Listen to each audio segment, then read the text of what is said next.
দৰঙৰ দুনিৰ নাতাছা কাশ্যপৰ সংগ্ৰামী সফলতা। দৰং জিলাৰ দুনি ভেৰুৱাৰ এগৰাকী সংগ্ৰামী ছাত্ৰী নাতাছা কাশ্যপে এইবাৰ উচ্চতৰ মাধ্যমিক পৰীক্ষাত ৭২.২% নম্বৰ লাভ কৰি সফলতা অৰ্জন কৰিছে। দৰিদ্ৰ পৰিয়ালৰ মাজত ডাঙৰ হোৱা এই ছাত্ৰীৰ সাফল্যই অঞ্চলজুৰি আনন্দৰ বতৰা কঢ়িয়াই আনিছে।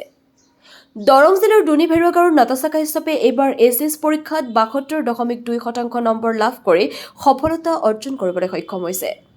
স্বৰ্গীয় মদন মোহন কলিতা আৰু জ্যোৎস্না কলিতাৰ সন্তান নাতাছাই অত্যন্ত দুখীয়া পৰিয়ালৰ মাজত ডাঙৰ হৈছিল।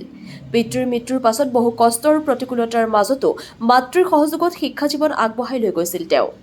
ডিপিলাৰ জ্ঞানদীপ একাডেমীত অধ্যয়ন কৰা নাতাছাই নিজৰ কঠোৰ পৰিশ্ৰম আৰু অদম্য ইচ্ছাশক্তিৰে এই সফলতা অৰ্জন কৰিবলৈ সক্ষম হয়। নাতাছাৰ এই সাফল্যত এতিয়া গৌৰৱান্বিত হৈ পৰিছে পৰিয়ালৰ লগতে স্থানীয় ৰাইজ। বহু বাধা বিপত্তিৰ মাজতো তেওঁ যি দৃঢ়তা দেখুৱাইছে সেয়া আন ছাত্ৰ-ছাত্ৰীৰ বাবে এক প্ৰেৰণা হৈ পৰিছে। নাতাছা কাশ্যপৰ এই সংগ্ৰামী সফলতা নিশ্চয়কৈ সমাজৰ বাবে এক প্ৰেৰণা হৈ ৰ'ব।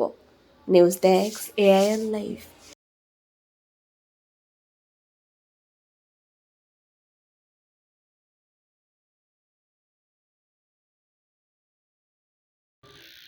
মোৰ নাম নাতাছা কাশ্যপ। মই জ্ঞানদীপ একাডেমীৰে।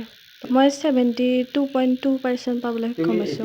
মই নেক্সট এতিয়া গ্ৰেজুৱেশ্যন কৰিম। এতিয়া BA কৰিম। তাৰপিছত চিন্তা কৰিম আৰু। তোমাৰ সাফল্যৰ আঁৰত তোমাৰ মাহঁতৰ কিমানখিনি অৰিহণা আছে? মোৰ সাফল্যৰ আঁৰত মাৰ। মই বৰ কষ্টৰ মাজেৰে 2 বছৰ অতিবাহিত কৰিলোঁ, যিহেতু মোৰ হাজবেণ্ড 2024 19 মাৰ্চত ঢুকাল। তাৰপিছত পৰিয়ালৰ সদস্য আমি 3জনে আছিলোঁ।